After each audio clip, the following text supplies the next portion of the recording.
नमस्कार मित्रों आज एक और भक्तिकालीन कवि को याद कर लेते हैं और वो कवि हैं धन्ना भगत। धन्ना भगत को अब तक लगभग हमने विस्मृत ही कर दिया था, भूल चले थे।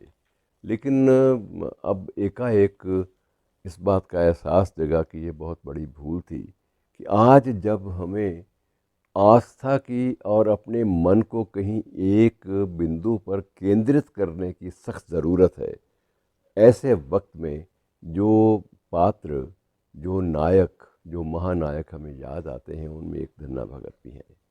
धन्ना भगत की विशेषताएं मित्रों जो मैं आपसे बांट रहा हूँ वो भी बड़ी विचित्र हैं।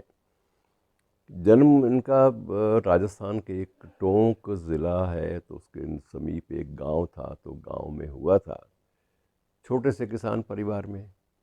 लेकिन जन्म से ही जो एक लौ थी वो लग गई अध्यात्म की ओर, और घर से श्रीमान जी भाग खड़े हुए। भागे तो बनारस पहुंच गए। बनारस में वही गुरु स्वामी रामानंद इनके मार्गदर्शक बन गए, जिन स्वामी रामानंद से कबीर सरीखे महान संतों ने भी अपने काल में दीक्षा ली थी। अब कुछ लोग ये विवाद भी करते हैं कि ये स्वामी रामानंद अलग थे, वो स्वामी रामानंद अलग थे। बहरहाल मूल भाव यही है कि स्वामी रामानंद बनारस में इन्हें मिले और उन्हीं के चरणों में धन्ना भगत ने अपने भावी जीवन की सारी रूपरेखा समर्पित कर दी कि गुरुजी मार्ग दिखाओ, मैं उस मार्ग पे चलूँगा। वहाँ उनके संपर्क में रहकर उनकी कथाओं से, उनके प्रवचनों से इतने प्रभावित हुए कि अपने पूरे जीवन को इन्हीं आस्थाओं के साथ जोड़ लिया और कभी भी संदेह नहीं किया कि भगवान है या नहीं है, मान लिया ठाकुर है। और इन्होंने तब ये एक प्रवचन सुना स्वामी रामानंद जी का, और उसमें ठाकुर की बात ही थी विशेष रूप से। तो उन्होंने कहा कि महाराज, मैं ठाकुर की सेवा करना चाहूँ तो कैसे करूँ। स्वामी रामानंद को लगा कि इस व्यक्ति का ना तो स्वाध्याय है, ना बहुत ज़्यादा विद्वत्ता इसमें है जिसमें ग्रंथों का मैं उल्लेख करके समझाऊं। सीधा साधा व्यक्ति है जो समर्पित है अपने इष्ट को। तो इसे कुछ भी आप किसी भी रास्ते पे डाल देंगे तो उस रास्ते पर चलकर ये स्वयं ही इसको आत्मबोध भीतर से ज्ञान इसके जागने लगेगा। तो उन्होंने एक प्रस्तर मूर्ति दे दी कि ये लो, ये प्रस्तर प्रतिमा है और ठाकुर जी इसी में विराजमान है, तुम यही मान के चलो और सुबह सुबह इनकी सेवा करो। और उसके बाद सबसे पहले भोजन भी इनको कराओ, और इनको भोजन कराने के बाद स्वयं भोजन करो। पहले इनको स्नान कराओ, फिर उसके बाद स्वयं स्नान करो, फिर इनका भजन करो। और ये दो चार भजन हैं जिनको कंठस्थ कर लो, जो इनके सामने बैठकर गाया करो। अब वो क्योंकि श्रद्धा थी गुरु के प्रति, तो उसके प्रति श्रद्धा जो है इतनी ज़्यादा हावी हो गई धन्ना भक्त पर कि उन्होंने वाकई उसी प्रस्तर की पूजा अर्चना शुरू कर दी।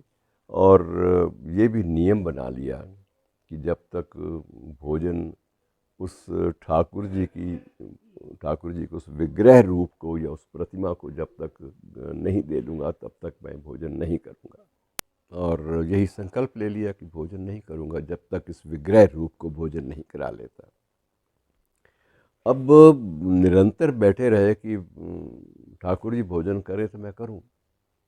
ठाकुर जी ने भोजन नहीं किया, भोजन वैसे का वैसा पड़ा हुआ है, तो प्रस्तर मूर्ति ने भोजन को ग्रहण नहीं किया। हैरान भी होते रहे कि पहले कैसे ग्रहण करते थे। तो पहले ग्रहण करने के बारे में किंवदंतियाँ ये थी कि पहले कुछ पक्षी परिंदे जब ये स्नान करने के लिए जाते थे, अपना भोजन तैयार करने के लिए, तो वो ले लेते थे, ग्रहण कर लेते थे। और वापस आते थे, उनको लगता कि ठाकुर जी ने ग्रहण कर लिया है। तो ये समर्पित भाव से उसके बाद प्रतिमा की सेवा के बाद ये ग्रहण करते। अब उसी बीच में एक बार ऐसा हुआ कि ये प्रतिमा के समक्ष भोजन रखकर वहीं पर ही भक्ति भाव में लीन होकर भजन गाने लगे। और गाते गाते इन्होंने बड़े लंबे व्यवधान के बाद भी देखा भोजन तो वहीं पड़ा है। इन्होंने निर्णय ले लिया कि मैं तो ग्रहण नहीं करूंगा जब तक ठाकुर जी ग्रहण नहीं करेंगे। और उस काम में एक दिन, दो दिन, तीन दिन लग गए और भूखे वहीं पर सामने बैठे रहे।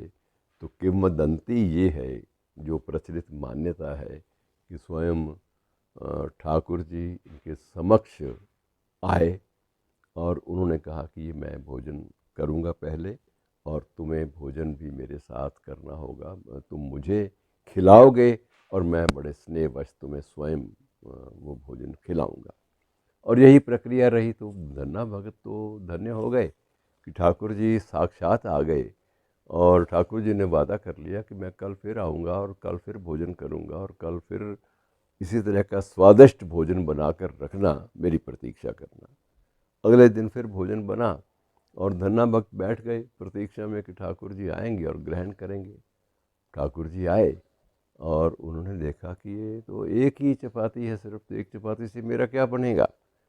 उन्होंने कहा महाराज मेरे पास तो एक ही चपाती होती है, दो चपाती से ज़्यादा मेरे पास अन्न नहीं होता हर दिन के लिए। एक चपाती आपकी, एक मेरी।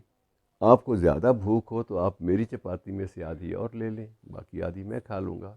तो उसका समर्पण भाव, भोलापन उस ईश्वरीय सत्ता को भी इतना मन में भा गया कि उन्होंने निर्णय कर लिया कि मैं अब जो कुछ करूँगा इस व्यक्ति के लिए करूँगा। और उसके बाद उन्होंने पूछा तुम्हारी आय का साधन, तो धन्ना भगत ने बड़ी मासूमियत से कहा कि महाराज छोटा सा खेत है, जो मिल जाए उससे ले लेता हूँ। अब इन्होंने स्वयं उसी के खेत को जोतना अपने ढंग से आरंभ किया। वहाँ ठाकुर जी के पसीने की जो बूंदें वहाँ पर पड़ी, वो एक अमृतत्व का संकेत देती गईं और आने वाले कुछ ही दिनों में धन्ना भगत जो थे वो बहुत संपन्न ज़मींदार के रूप में सामने आने लगे। उनकी चर्चा होने लगी और इस बात की भी चर्चा हुई कि इनके पास जो भी कुछ आया है स्वयं ठाकुर जी ने दिया है। मित्रों, इन कहानियों में मैं आपको ये नहीं कहता कि आप कहानियों की प्रामाणिकता या इस पर विचार करें, लेकिन एक बात तय है कि आस्था जो है कहीं ना कहीं जीवन में एक प्रेरणादायी बिंदु पर आकर ही समापन होती है और वहीं संपन्न होती है। और आस्था का अपना महत्व जीवन में है, बशर्ते कि आप थोड़ा सा विश्वास करें और श्रद्धा रखें। धन्यवाद।